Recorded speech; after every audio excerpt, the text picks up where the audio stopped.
I heard that there might be some people coming today who I had never met before and who was not familiar necessarily with my language or my terminology.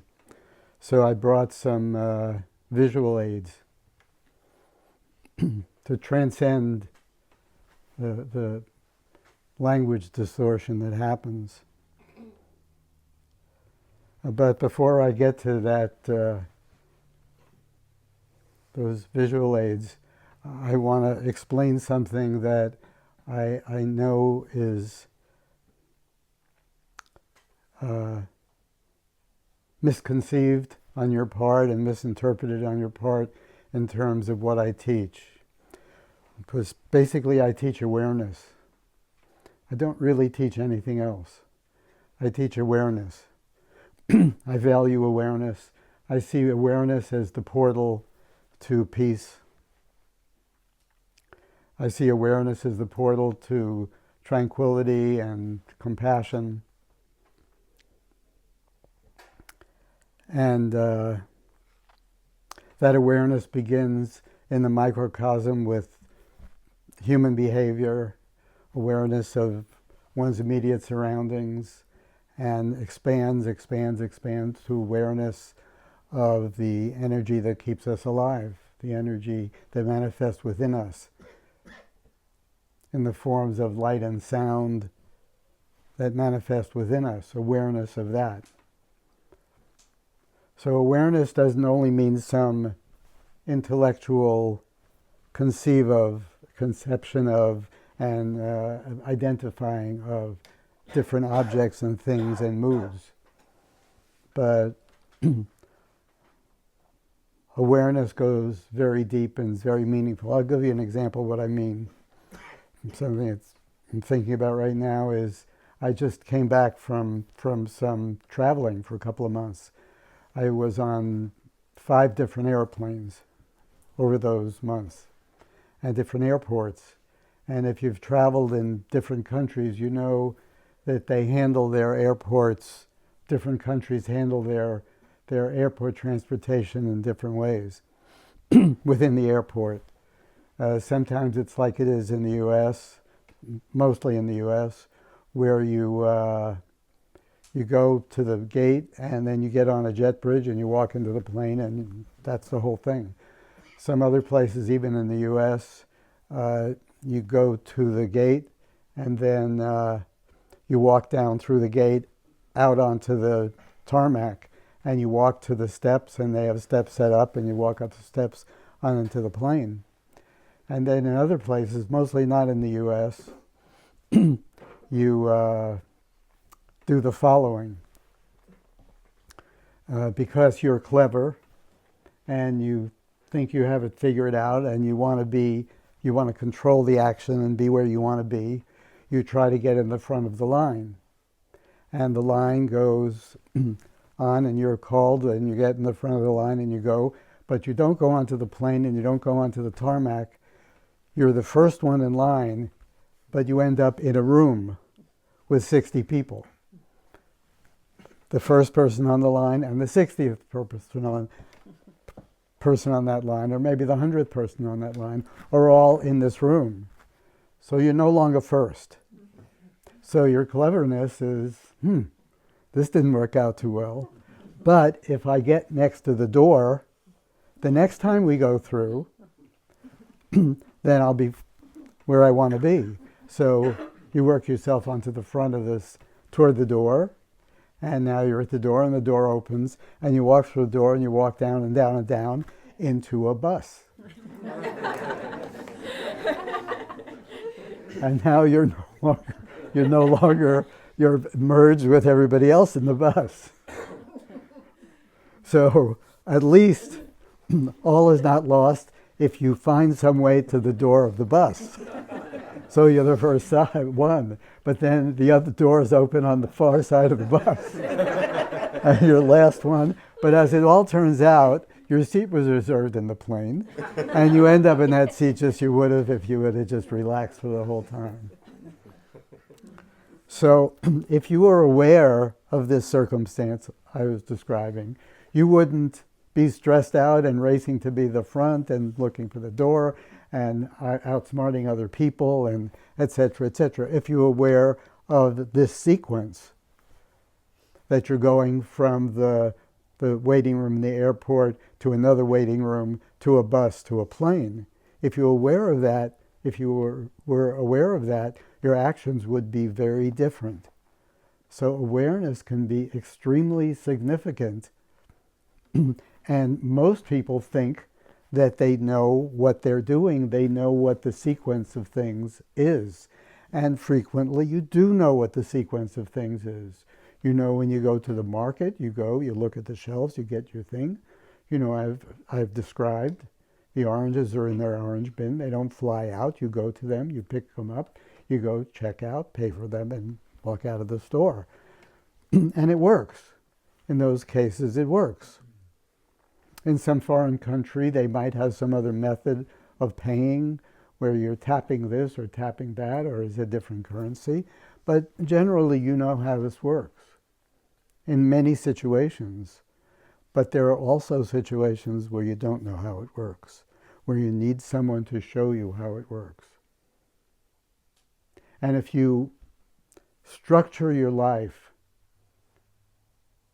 to be the one who is in control, to be the one who's calling the shots, to be the one who's making the decisions, and you don't have the flexibility to really listen, and whenever you do listen, you interpret so strictly in terms of what you think, your ability to see something new is occluded, shrunk.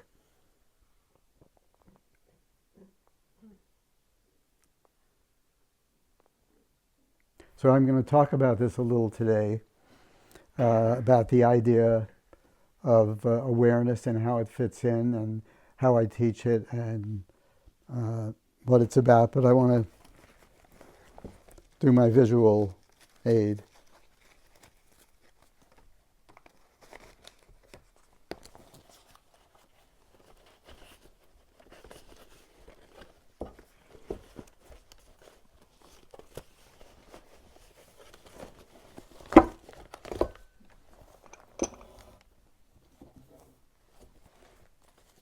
Is this a recording device? Okay. You'll be, if you're on Zoom or however you're watching, you'll be able to see this. I'll hold it up for you too. Okay. So let's start with this. Now, as you'll notice, I made this to be unisex. It started to be a little more female, but it lost itself in the translation, in the cutting. But you will also notice that it's a person of color. Because I'm woke. Okay. So we have this, we have a human being here. And this human being represents almost all of humanity. It's solid. If there were a light behind it, that light would reflect back at itself. It wouldn't come through. Might come through here, might come through here. It might define a silhouette, so you'd know you were looking at a person. But you wouldn't know there was light coming through that person, or that person was something other than solid. Okay, I'm going to explain when I show you the rest of this. So this is the person that represents most of humanity, and you can see yourself in it as well. You're solid. Anything that comes toward you is going to have to be interpreted by you, because you're a solid, and the possibility of some other finer force acting upon you is really minimalized by your solidity. So we'll put you down here.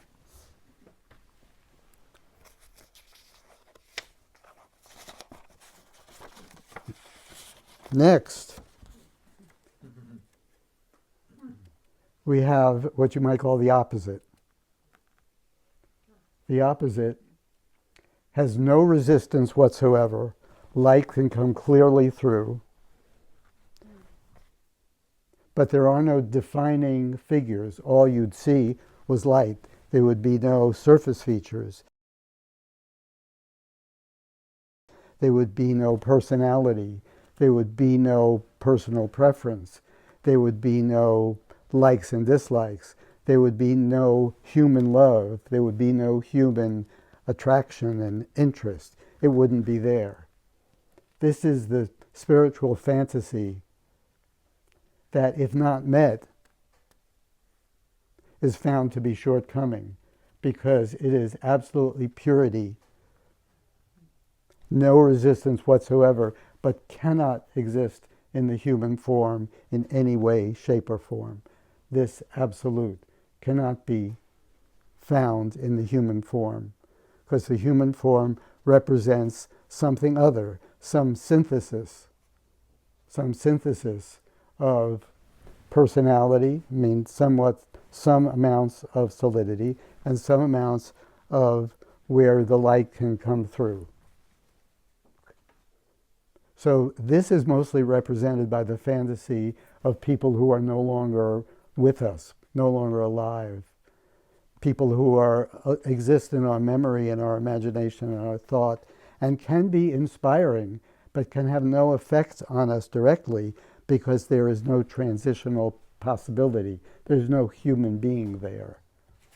Okay?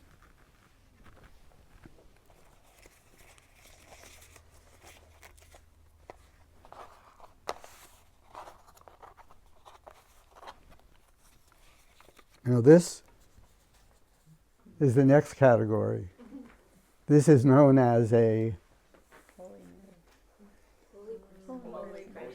holy person. Exactly. Holy man, holy woman, holy person. Okay. You're following this transition. This person has the possibility, the capacity, and the willingness to manifest personality and preference and judgment of circumstance, and also has the light, is not so solid as the light can come through to manifest those capacities. Those capacities aren't only manifest through the solid person's idea. Even charity,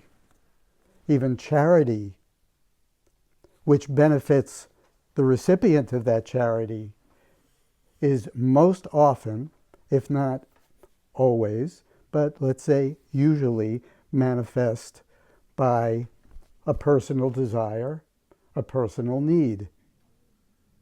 I need this, I need that, I need this, I need that, I need to be helpful, I need to be whatever, I can't sit still, etc. Doesn't come through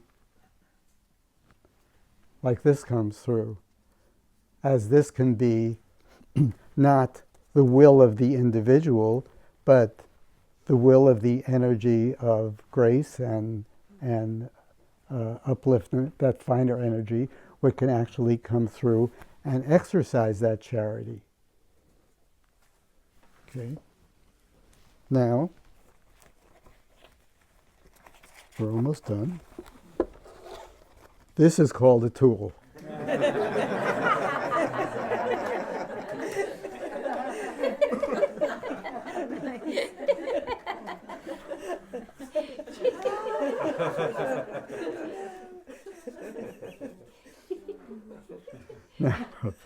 Now, the limitations of this tool is that I can't use it. You have to use it. So you have to poke the holes. I can't poke the holes. I can't help you develop awareness. I can point you toward how to do it. I can give you the tool to do it. but you have to use the tool. Now, the tools to open this are a tool that might punch in here through your thoughts. It might punch in through your heart, but it has to punch somewhere, so there's some opening somewhere to start with. And since you already assume that you have openings because you can listen, you can watch, you can see, you're not aware that most, if not all, of what's coming in is bouncing off.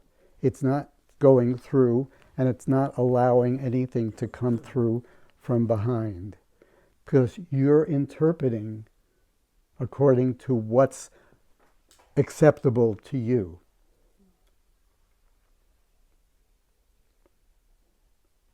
So that if that tool is a book or that tool is an exercise, you will interpret that exercise in a way that's acceptable to you. And you may even interpret it to the point that you negate its capacity to punch a hole.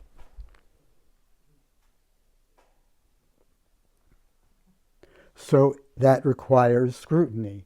That requires other people watching over to see that, yes, you have that tool in your hand,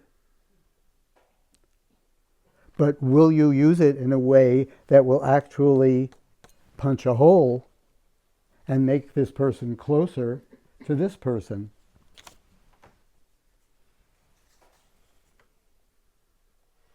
And the likelihood is, if you're given it to use and sent home to do what you do, that distortion will happen because of your lack of awareness of how you distort. And distort is not a dirty word. Distort is what happens. We interpret. Impressions come to us. Those impressions are not interpretations when they reach us, but when we process them, we interpret them. I like it, I don't like it. I agree, I don't agree. It needs a little tweaking. It means this, it means that. It doesn't mean this. It should be this, it shouldn't be that. I'm intimidated by this. I would like to change it. I'm not comfortable. I want to be in control. We're not aware of these forces that are acting on us, which will make this tool into something that doesn't punch a hole. It'll clog it. It'll clog it. There'll be too much in here, and it won't punch the hole. So it all really starts with awareness. It has to start with some awareness before this can even be active.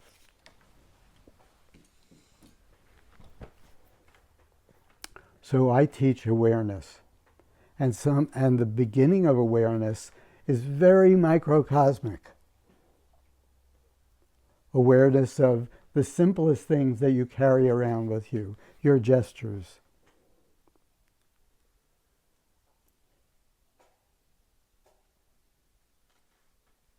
Your speech, your hearing, your interpretations, how you view the world in the simplest form, aware of those things, and increasing that awareness so that you do come to recognize your true state of being, the amount of negativity that you have, unfortunately, is far, far, far more than you imagine it to be. You imagine that every once in a while you have trouble, but you have microcosmic trouble perpetually. It could even be trouble of, I can't get this out of the bag. And I'm frustrated. Frustrated is trouble. Not getting it out of the bag is just an impression. It's not getting it out of the bag. It doesn't carry anything with it till you interpret it as trouble. And you're interpreting trouble perpetually.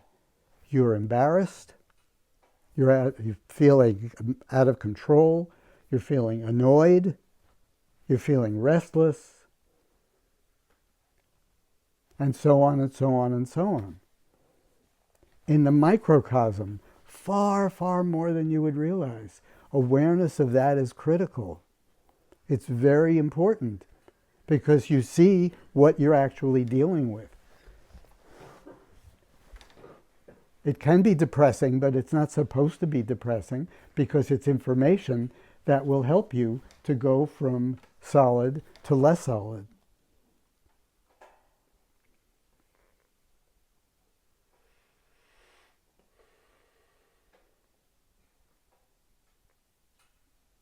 Awareness of how you view other people. Your ability to interact with other people.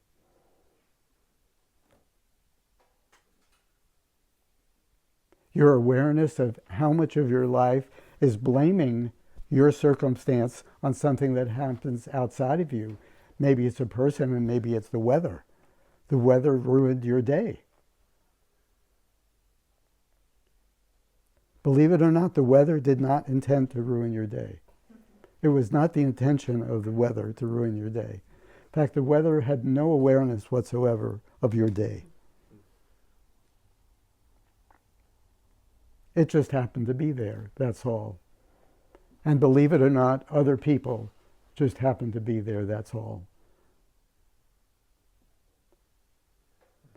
But your awareness does not include the amount of excuses you make and blame you make. Microcosmic, not huge, not eventful, not story-like that you could write a book about it, but microcosmic. But it adds up. It keeps you solid.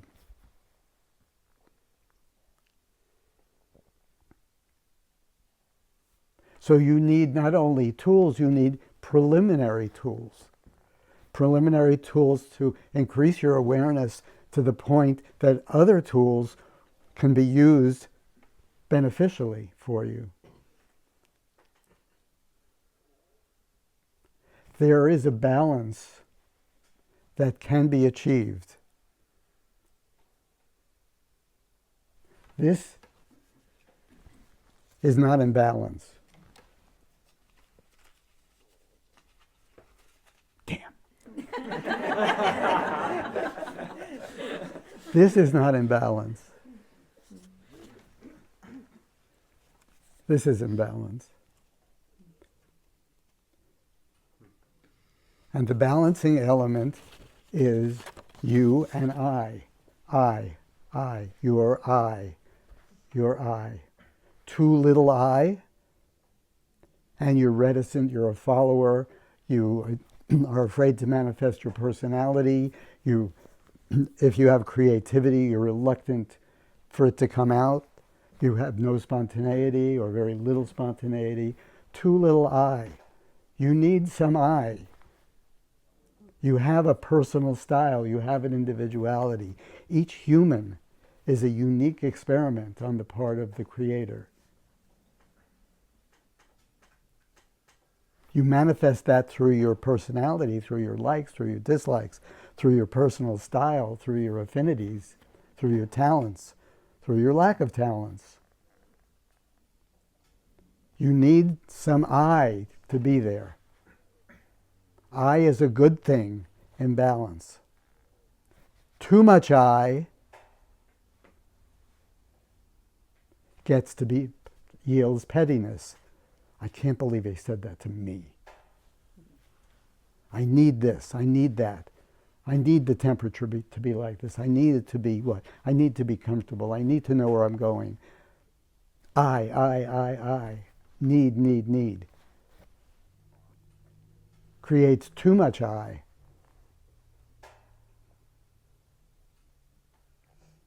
Too much I creates self-indulgence.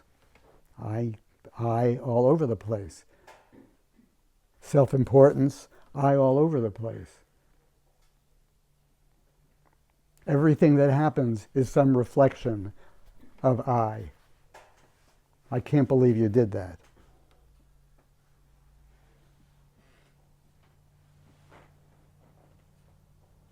But awareness can bring I into balance. So there's not too little and not too much. So that if you come from a world of carefulness and reticence and shyness, awareness can tell you that story. And just like if you were aware, as I say frequently, that you're stepping in dog shit, you wouldn't step in dog shit. But if you call it mud, you might step in it. But if it's dog shit, you will not step in it. Will not, will not, will not. So if you become aware that you're self-destructively, and calling it what it is, being overly careful, not spontaneous, not manifesting your personal style and creativity, you will tend to manifest more of it. If you're aware of it. Just as if you're aware that you're ponderous, too much I need, too much I want, too much I think.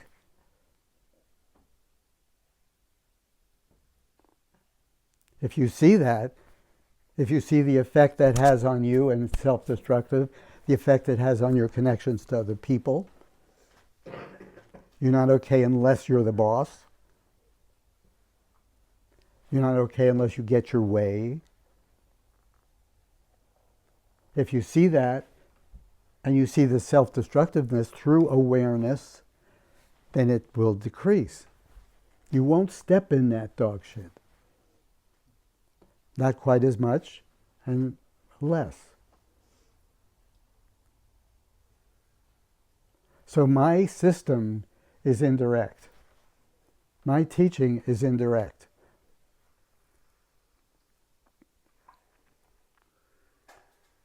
I don't suggest, you see something wrong with yourself and you say, I'm going to work on that. I don't teach working on that.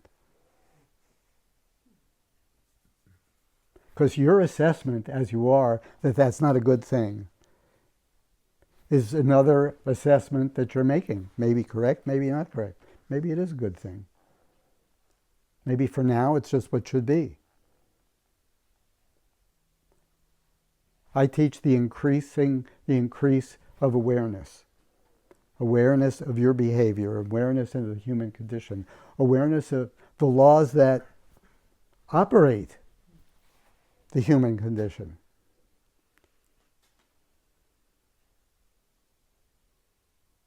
Awareness of the amount of negativity, the amount of blame, the amount of self-pity. Awareness, awareness, awareness. And things change as they're supposed to change, not as you want them to change.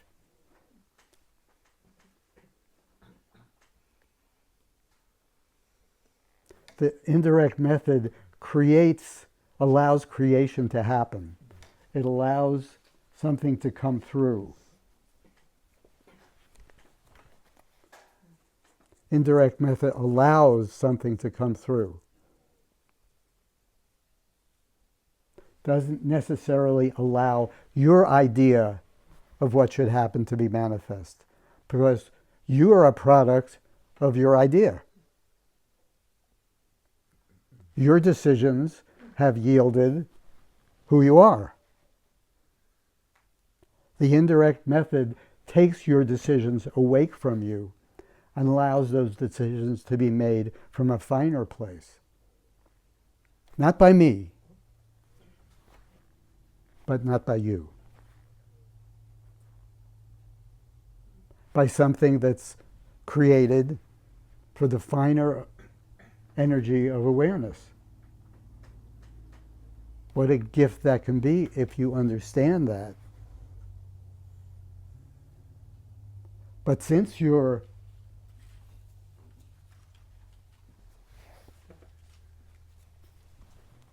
solid, what you'll do with these words is you will interpret them in a way that will allow you to maintain control, to maintain whatever safety you feel you need to have. And if you're operating on your own and don't have supervision, which is the dirtiest word in the English language,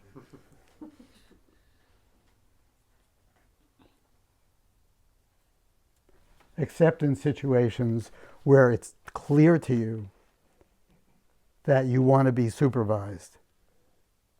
If you ever took the the training for scuba diving, all you want to do is have that guy look at you and say, "There's enough air in there. There's enough air in there. Yes, I'm looking. There's enough air in there." It's not like, "Get off my back." But in this instance, it's very challenging. It's so challenging for we of our culture.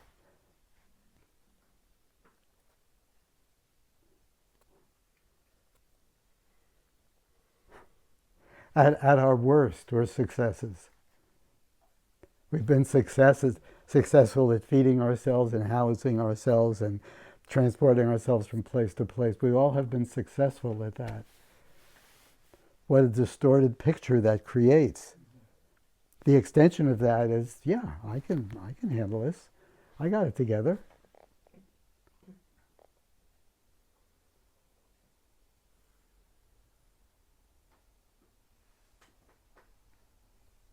I asked some people that I was sitting around with the table with the other day, what do you think is the path?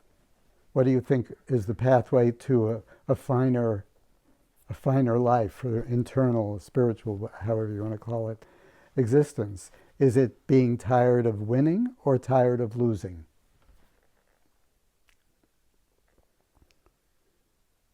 And some people said tired of losing, some people said tired of winning. I said, it's tired of winning. You can't go to losing till you go to winning. You got to go to winning before you recognize your winning is a losing.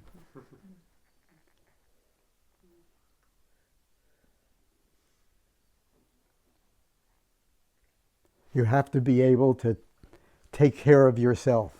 And you all have. You're here. You have to learn how to navigate the things of the world, right? We have some people here that are really good navigators.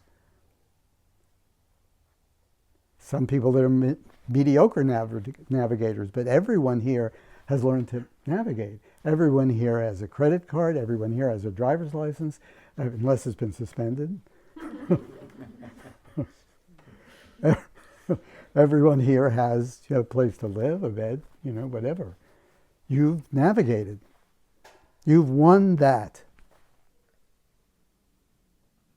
And you've won more as well.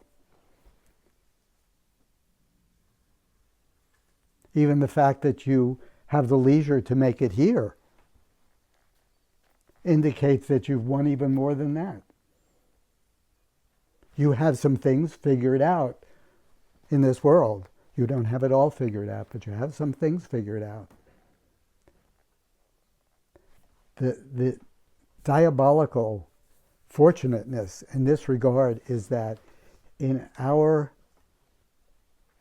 way of life, of affluent or semi-affluent, or whatever you want to call yourself, Americans, Westerners, Europeans, the alternatives are almost infinite. So as much as you won, how do you come to be dissatisfied with that winning if there's always another alternative of what you could be winning next? It is almost infinite. You could even, your hopes could be expanded into the next thing.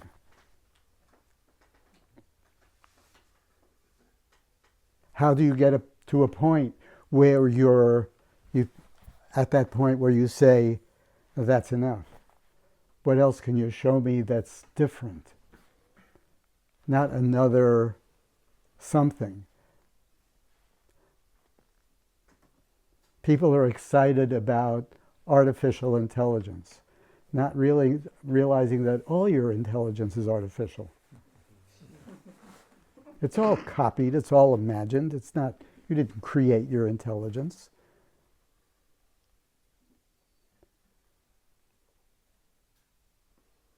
But it's an excitement. Some people even ask me from time to time, do you think that will change things? There's hope there. If you think historically, how much hope was there? I hope my crop comes in. My crop came in. Okay, that was it. That was good. I hope nobody gets a fatal disease. That's good. I accomplished that. So what else is there? But now, what else is there? The list for us is almost infinite. One has to understand through awareness that you're talking about repetition. You're not talking about something new. It's repetition. AI is repetition. Technology is repetition. It's all repetition. It's just a package of hope in a new form. How can you get to the point where you've won and then you come to be dissatisfied, or you feel like, okay, this winning was all a loser. It was beautiful while it lasted, but right now, I need something different. Something different has to loom up, because another variety of winning, through my awareness, I see is repetition. Through my awareness, I see that, yes, I've done it before. I did it in Iowa, I did it in California, I did it in France, I did it in warm weather, I did it in cold weather, I did it here, I did it there, I did it like this, I did it in the kitchen, I did it here. How do we in our culture get there? Except through a very, very fine degree of cultivated awareness, where you can actually see, this is the same thing as I just did before. And somebody said, oh, this isn't the same. The weather is completely different. This is different. The house is different. The people are different. But you see through your awareness, no, it's the same. I'm repeating. I'm not going to new territory. I'm not climbing vertically. I'm moving horizontally. Even though there's more money, there's more comfort, there's more control, there's more variety, there's more entertainment. Horizontal. How can you discover that without a really fine sense of awareness? I teach awareness. I don't teach you how to go from one step to the other. I don't teach you how to see, how to leave your negative emotions behind. I teach you how to unlock your awareness. My tools that I teach are to unlock awareness, to let awareness expand.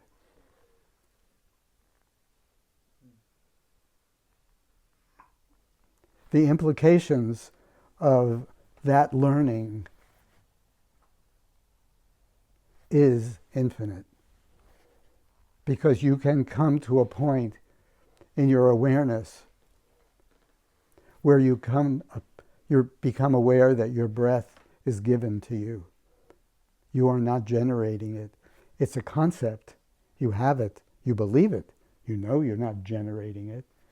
But where is it being generated from? It's invisible, so you come to imagine that you're generating. Take a deep breath. Oh, I did that. I say to you, take a deep breath. You say, okay, I'll take a deep breath. But you can't take a deep breath. You're given your breath. You can manipulate, you can go, you can do the breath of fire and think you're doing something. You're doing a spiritual exercise, but you're not understanding that your breath is a gift. But awareness can take you there. It can take you to show you your breath is a gift, your heartbeat is a gift. There is energy within inside you that is tangible, that is experienceable, that is beating your heart and energizing your breath. Awareness of that energy can alter your life to an incredible degree.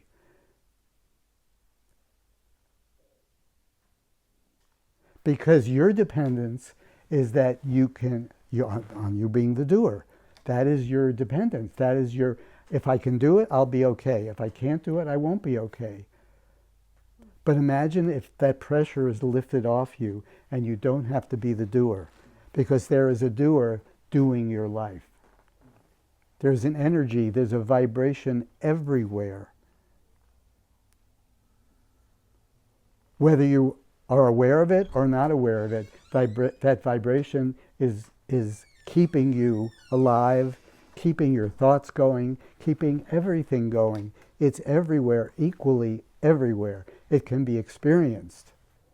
I cannot experience it, but it can be experienced. It's so far beyond I that it can be, that I cannot experience it.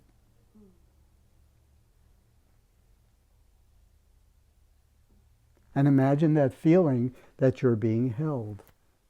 You're being breathed. You can relax. How can you relax otherwise? You can relax circumstantially. Well, the money's there, the weather's there, the health is there. I can relax. But, crypto is very volatile. Okay, I'm not so okay today. Today you're okay. Really okay today. But you know who did that? You want to depend on him to be okay? You're situationally, circumstantially okay, but you're not okay because who's supporting you? Somebody you really care about leaves town. They decide, well, I'm not interested in you anymore. You're not okay anymore. But imagine if you had something supporting you, holding you, giving you breath, giving you life. Doesn't leave, doesn't change, doesn't alter, doesn't have conditions on you. It's not a Jesus, it's not a picture, it's not a person. It's not something you've created, whether it's your imagination or however. It's something that's happening within inside you and outside you that supports your life. You're in good hands. But only awareness of an extreme subtlety will get you to there, will take you through I to a balance of less I.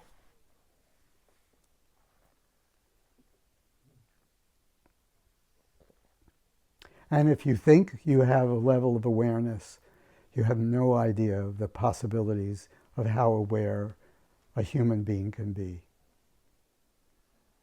That's why the gift of meeting someone and being around that someone and recognizing I thought I was aware, but I had no idea of the depth of awareness and what it can be. My lesson, your potential lesson, somebody's lesson from you, what a gift. But without that piercing of imagination, that, yeah, I'm aware. At least I'm more aware than the people I know. I believe that.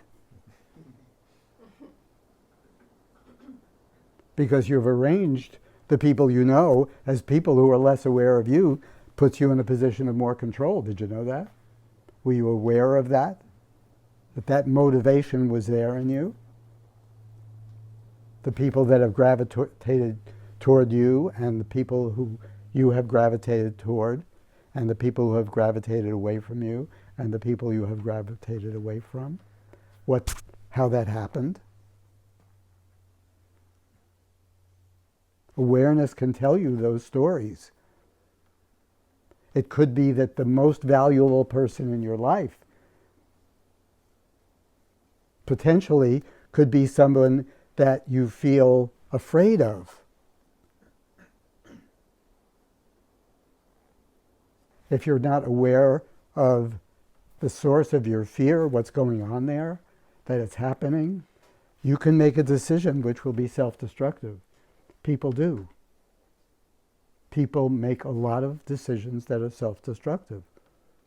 Think of that person rushing to get to the front of the line, rushing to get to the door, rushing and finding themselves sitting with a lot of relaxed people on an airplane. And they are exhausted from manipulating and thinking they were doing something beneficial to themselves, but really doing something self-destructive.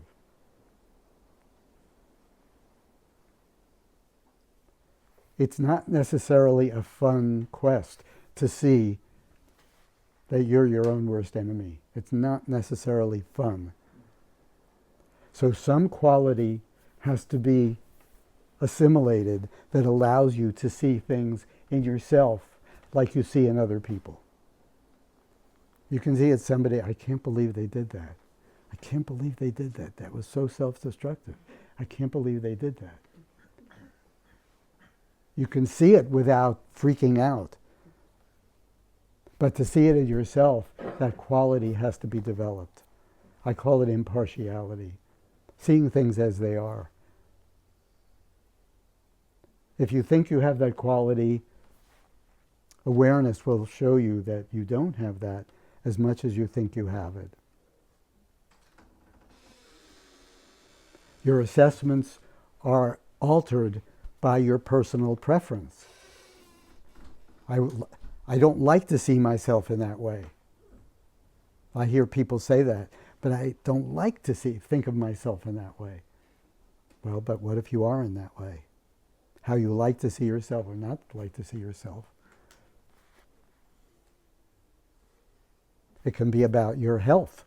I like to see myself as healthy, but you have this issue. You have to take care of it. What's the difference? How you like to see yourself. Awareness and impartiality can help you through that, but you need people around you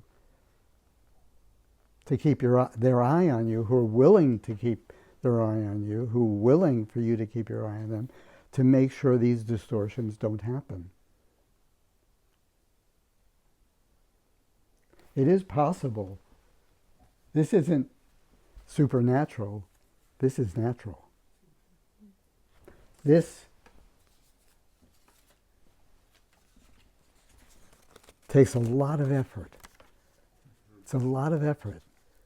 There's a line in that song, that Jackson Browne song, guarding the doors of my embattled igloo. You know what an igloo is? It's an ice house. It's cold. That's your house. You live in an ice cold house and you're guarding the door to make sure nobody comes in and disrupts it. My embattled igloo.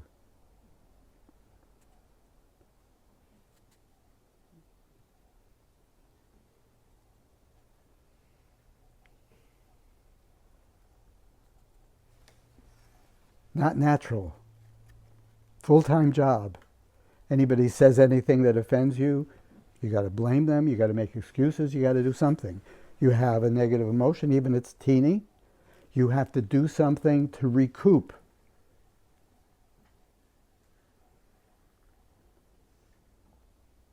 You get embarrassed a little, you have to look around to see if somebody saw you, you have to explain how it wasn't really that. It's a full-time job. That's a full-time job. This is natural. This is not natural. This is not natural. This is a full-time job of imagination. Yeah, I saw Justin eat chocolate.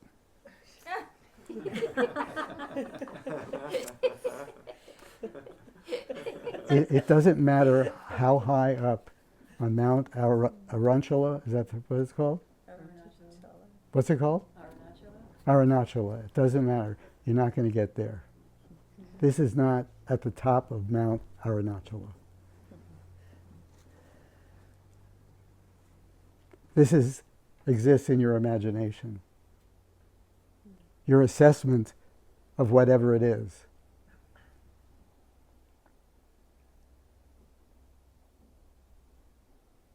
There are people here who have Rolls Royces, right? Because the Rolls Royce is in this solid place here and the solid place here, but they have holes.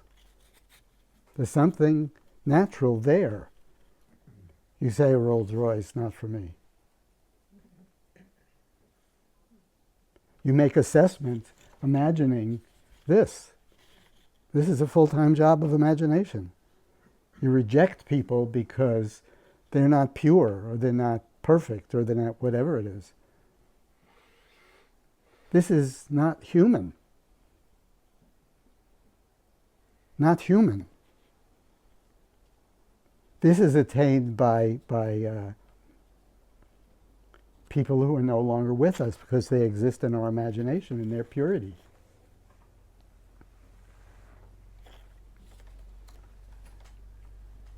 The only relaxed place is here. But in order to get here, so that the light can shine through, I had another part too where I was going to light my phone and shine it through here, but it just shines all over the place. It doesn't really work. I would have to make a diorama for that to happen. I wasn't that dedicated. My intention was weak. But I did incorporate people to do this. I started off with a white one, but I figured that would be.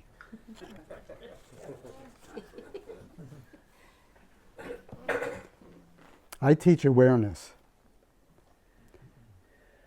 If you recognize the possibilities of expansion, growth, from coarse to fine, to spiritual, to everything that that reflects peace, and you really study that question, you'll see awareness is the portal to peace, and individual peace is the portal to peace on earth. There are people that do good things. There are people that do good things, but they do those good things for their own need.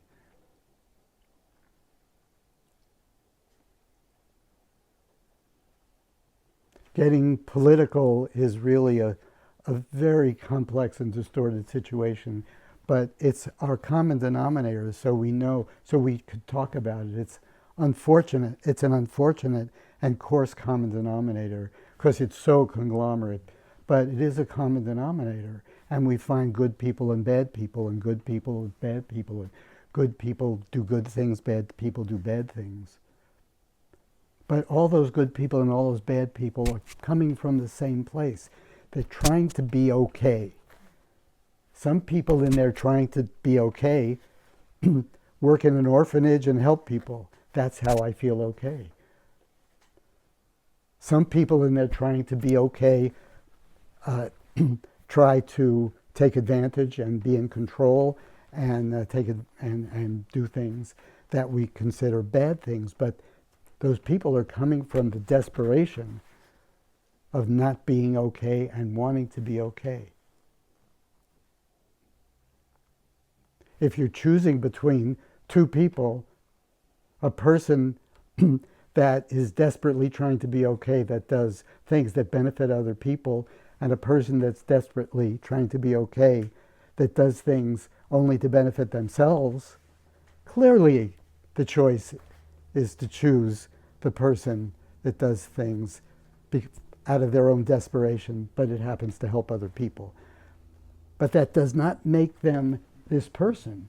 It's still, they're this person. It just happens to be their interpretation of being okay requires them to do something.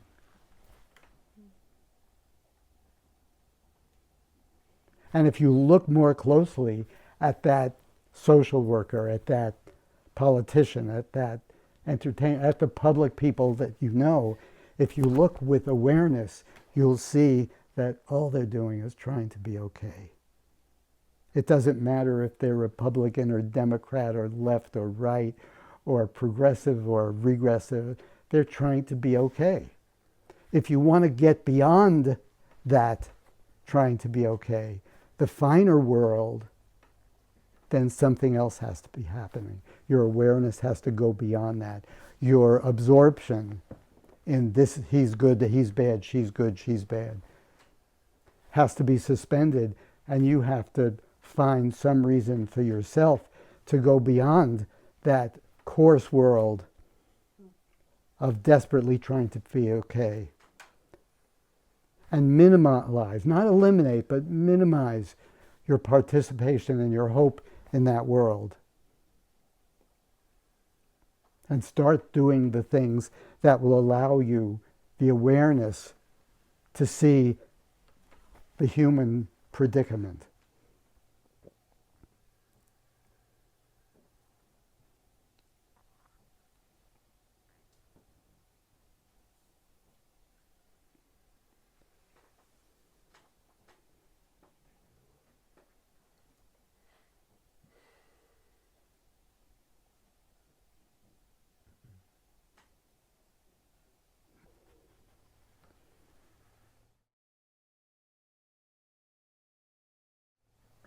Okay, you have any questions or comments or things you want to say, ask? Talking about being okay, let's say I smoked and I see things in nature in a way. You smoke marijuana, is that what you mean? Yeah. You smoke, okay. I see it's like some senses or some abilities is increased and easy with nature. With people... No, it's easy with nature with marijuana. Yeah. There, it's not easy with nature for you, it's easier with nature and marijuana. Go on, circumstances, yes. With people, or say I see something about myself, I see something about somebody else, and it may be an interesting thing that I see, a behavior.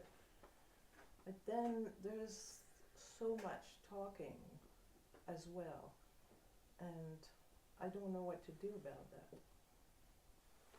You can't do anything about it. You can increase your awareness.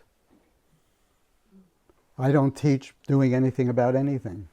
No matter how much you like it, how much you don't like it, how much trouble it gives you, I don't teach ways to get rid of it. I teach ways to get above it through awareness. And I'm saying that if you become more aware and more aware, more aware, that nobody is doing anything to you, you have no enemies whatsoever. Every inch of blame in you is due to a lack of awareness that your problem is caused by you.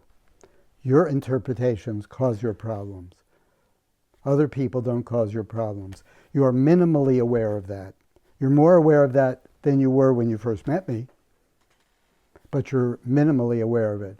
You have to become more aware of it, more aware of it, more aware of it. And what I'm putting forth is that awareness will indirectly reduce these things that you're talking about that give you trouble. But if you seek to get rid of something that gives you trouble, I don't have that. I'm not the right person. I could even say, I don't believe it. I think it's distorted. You can lose weight by going directly, but you can't increase the depth of consciousness by going directly. Cannot. Because weight is something that you put on. Do you understand? It's not, consciousness is something that keeps you alive. It is it encompasses you. You encompass your weight. So you can build a building because it's your creation. You can't change yourself. You're not your creation in terms of consciousness. So only the indirect method, everything people do, and that's a lot, all the New Age stuff, all the therapies, if they deal with a refinement of consciousness, they are bogus. They cannot do that. A character in a book can't rewrite the author. Consciousness is the author. You are the character. You have no influence over the author. The author has created you. If you feel you have influence over the author, it's only because the author has written that influence in you. So when it comes to consciousness, the control that you think, well, I don't like this about myself, I'm going to work on it. If you work on awareness, if you become more aware, if you become more aware in the kitchen, you will become more aware in your car. But you're not working on awareness in your car, you're working on awareness. Awareness, awareness, awareness, which eventually comes to awareness of the life that's moving you. Anybody else? Okay. So we were talking earlier about how much like a person would have too much I or not enough I, and you have to come into balance. And I have different thoughts about that for myself, but I'm curious to know what you think about me. me. You know me well in that sense. I wouldn't put you in a separate category. I would say that the balance of I is assessing the balance of I is a product of awareness.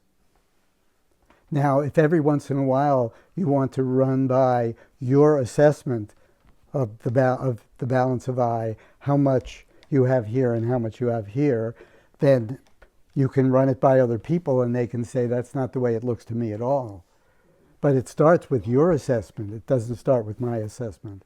I would rather not make those assessments, because if you increase your awareness, you become capable of making an assessment. Whether it's accurate or not, you have people around that can reflect what they think for you, and maybe even involve me. But I wouldn't, I don't give report cards.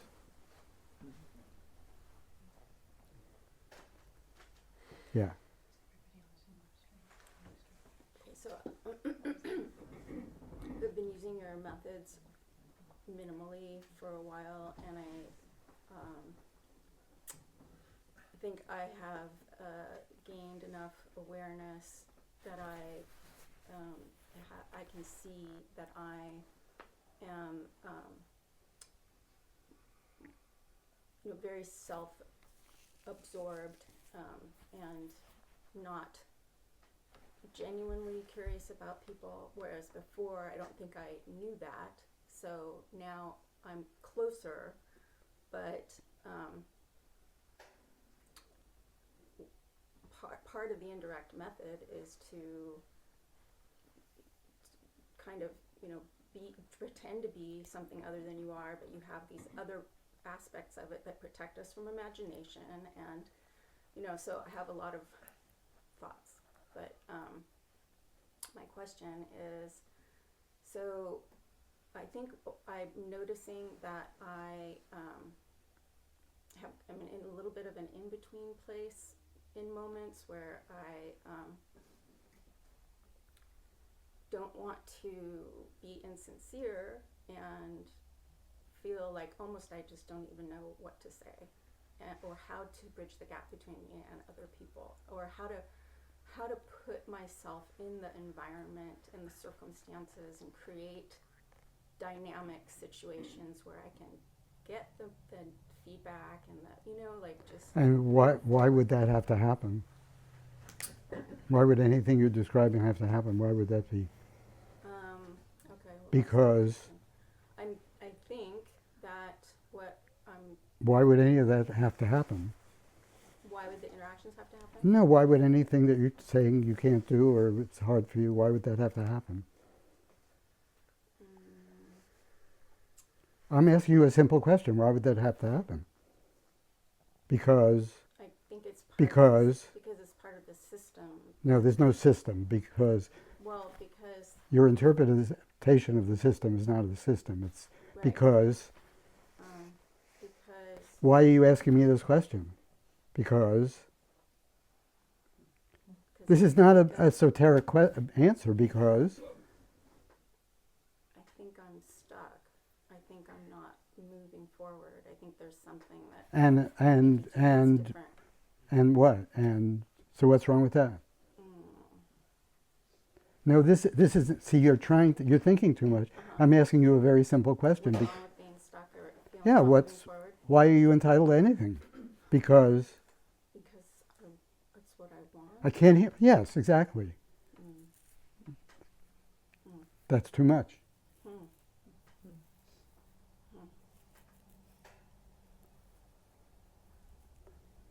All your manifestations reflect that imbalance.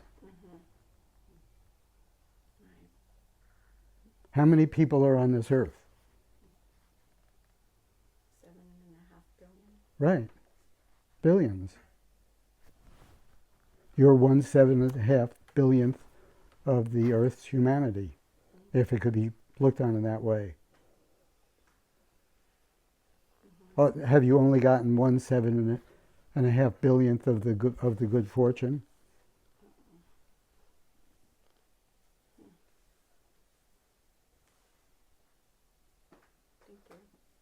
Well, you say thank you, but you don't have to thank me for anything. Awareness is the answer. Awareness is the answer. You're not aware of how distorted your view is. You're not aware of how self-involved you are. You're not aware when you write those emails how self-destructive you are. You're just not aware of it. And maybe you're not prepared, you're not ready to be aware of that. But you're aware. If you use the tools, you will become more aware. If you try to become more aware, I don't know what your method is, but I've given you tools to become more aware. Not aware of that, but aware. And awareness is not an of that. Awareness is awareness. If you're aware of this, you'll be aware of that. It's an indirect method. It's a method that grows awareness because the basic principle is if you call it dog shit, if you see it as dog shit, you will not step in it. Now feel that. Can you imagine stepping in dog shit if you call it dog shit? You can't, in your most imagination, you can't imagine doing that. So you must have to call it something else, think it's something else, rationalize it as something else. Enough awareness will not allow you to do that, and you won't go there. And it won't be a decision that you make. You don't think, well, dog shit, maybe it's Tuesday, I could step in a little dog shit. You would never think that. Anybody else? Okay. You talk about negativity, and I see in sometimes how much I'm buried in it. Now, you also have a tool to see that, and there's got to be a distortion there with my now motivated because I see how much I have to use that tool, and it seems like that's not a good way to proceed. But then, what is the motivation? I mean, what's the motivation then to? It's almost like I want to do something about this, but it doesn't seem like that's the right direction to go, because it's like I want to fix it or something, but it's that doesn't sound like what you're describing is the way to do that. Well, if the system works, then if you actually see use this particular tool in the way it's supposed to be used, which maybe it is, maybe it isn't, I don't know. Let's say you are. If you use that tool in the way it's supposed to be used, you will no longer be satisfied with your manifestations. You will be so dissatisfied with them that they will change. There's certain things you will not do, certain places you will not go, certain self-pities you will not go to.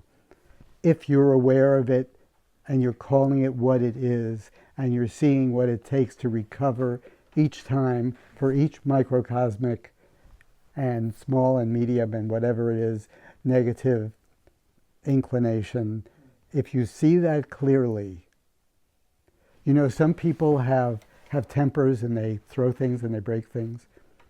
I'm not one of them, and I really haven't known any of them, but I've seen it in movies. Somebody gets mad and they throw glass.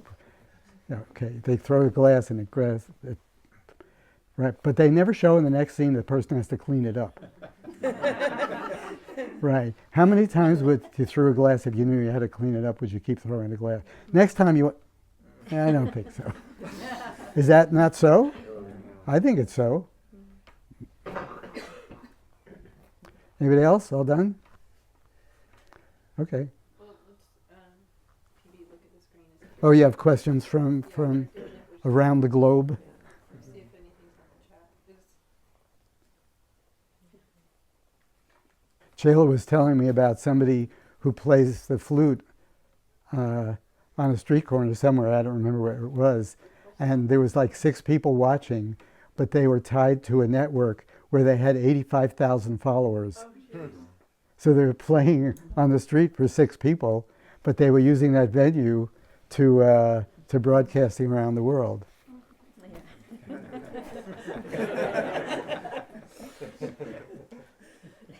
Go ahead. Oh, Justin, it's Mike Barrier from California, Okay, Mike. Santa Barbara to be exact. You spoke earlier about winning and losing, which I found it very interesting. The concept of winning being necessary to comprehend what losing might be. And kind of flowing down from there, gifts that we receive, breath, heartbeat, energy. Because I think winning and losing certainly has a context. It could be material, it could be spiritual, intellectual, emotional. But I was interested in the idea that sort of came up for me is that in that respect, challenges that we face, obstacles that we discover in our path, things that go against us, like a divorce or a breakup or, you know, anything really that we perceive as obstacles are really gifts. They're growth opportunities. The problem that I have is that I perceive these things as being negative, but really that's just because I don't have the proper perspective or the proper perception. And I was just wondering if any of this makes any sense. Yeah, it makes a lot of sense to me, and I totally agree. Shake your head if you can hear me. Okay. Okay. We're communicating. I agree with the basic concept that our interpretation is really what we work with. We don't work with the impressions. We work with the interpretations of those impressions. So the impression of a breakup or a divorce or getting fired from a job or whatever it is that we could conceivably interpret in one way and another is tremendously relevant. And awareness of that interpretation that you seem to already have the ability to do, because you're recognizing the possibility that these things that are generally interpreted as negative could be positive, is a wonderful place to start. But there are so many microcosmic moments that we interpret as troublesome or obstructive or annoying that really are not that. It's only our interpretation that's that. And if we can really develop the awareness through studying of those moments to see that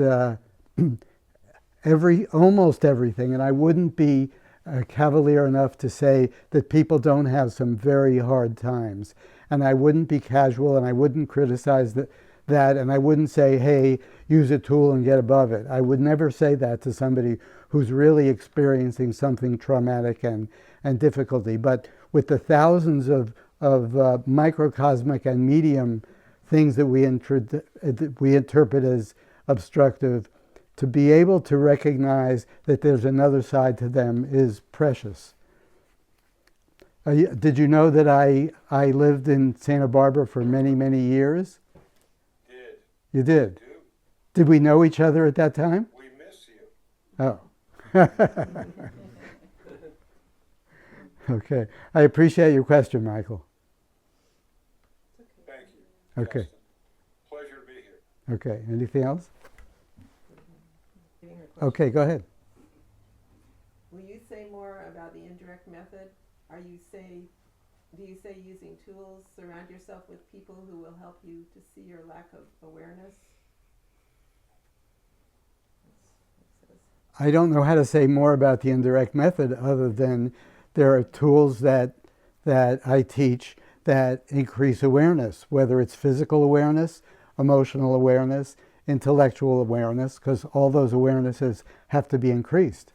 And I teach tools that increase them, starting with the microcosm. And some people think, well, what's that going to do? It's minimal, but it's not. It's building a muscle that's not otherwise there, that we imagine that we have, that we don't really have. And sometimes the most valuable component of that tool is to show you your an accurate level of your awareness.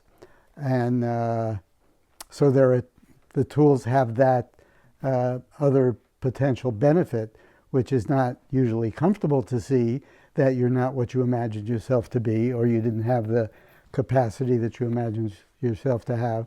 But that's a stage that we must go through. So the indirect method is there not to help you to work on things you don't like about yourself or you think should be changed, but to increase your awareness and let that awareness, because awareness is a divinely given capacity. It's not something that we need to interpret and distort and manipulate. It's given to us as part of the package. It starts to grow when we're born, and it continues to grow and continues to grow and can continue to grow, and it can also stop growing. And these tools are meant to reopen your capacity to increase your awareness to the point that self-destructive things become unacceptable, and they fall away because they become unacceptable, not because you want to change them. Anybody else in it? No, that's it. Okay. Yeah, go ahead. I think I heard you say something about that you need preliminary awareness before you could make use of a tool properly. Could you say a little bit more about what that feels like? Well, tools are somewhat protective, and that's why, take this tool here. You couldn't do very much, you couldn't get your finger in there, you couldn't do very much damage with that tool. It's an effective tool, and it can't be misused.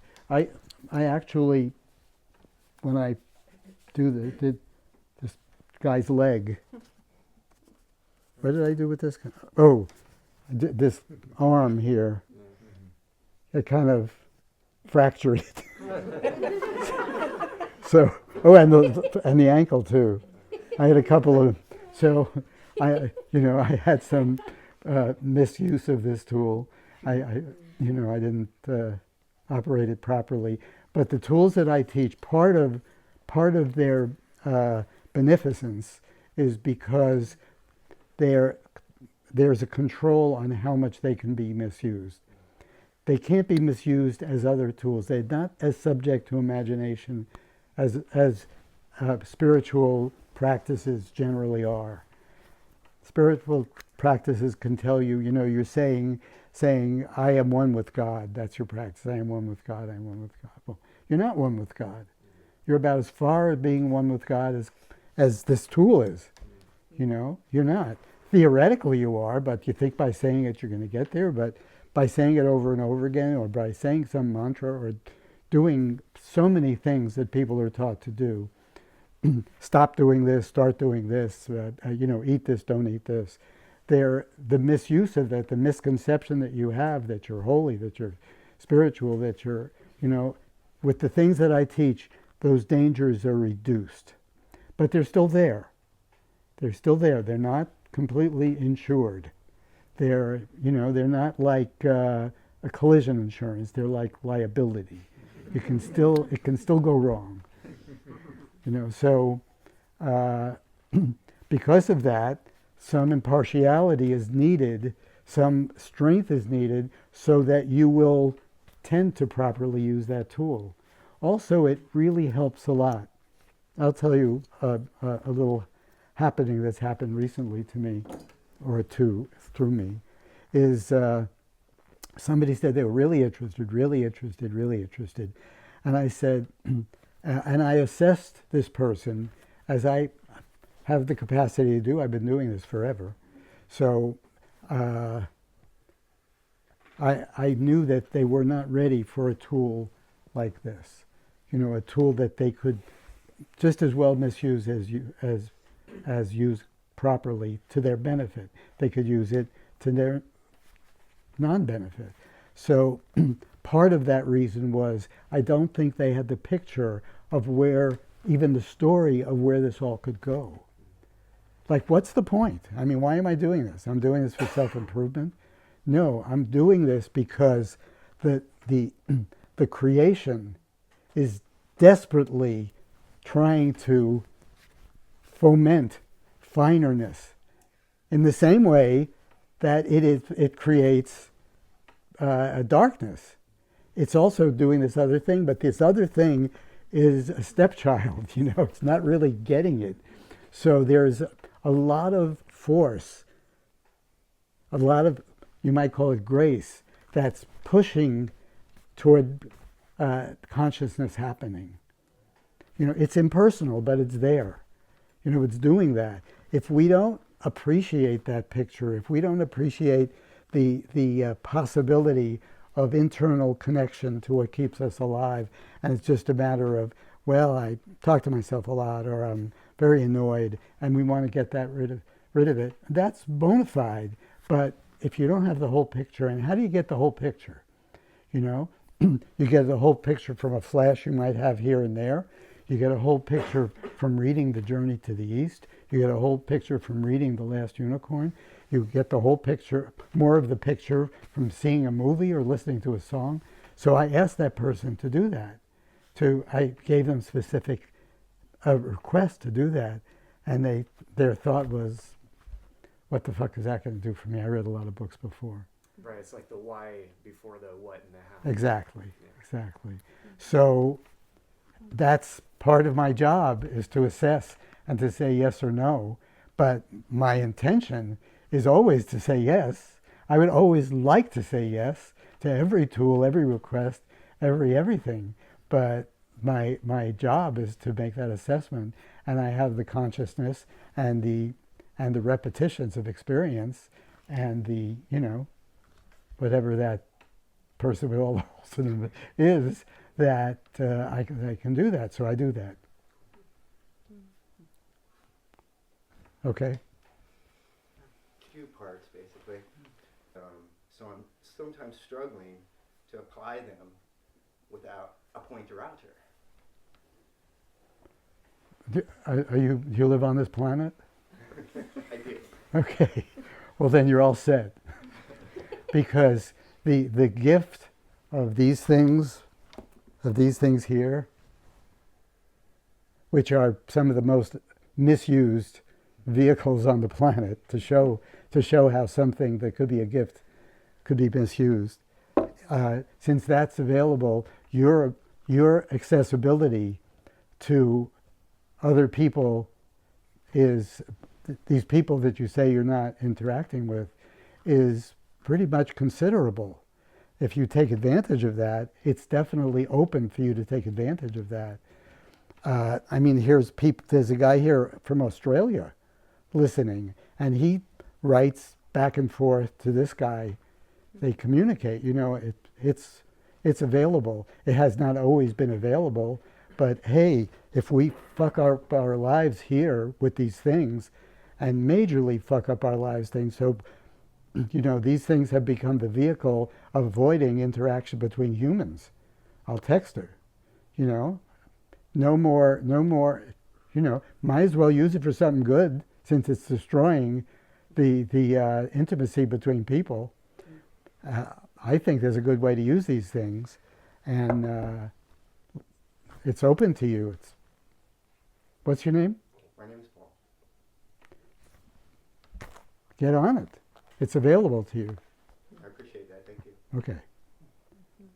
All done? Okay. Goodbye.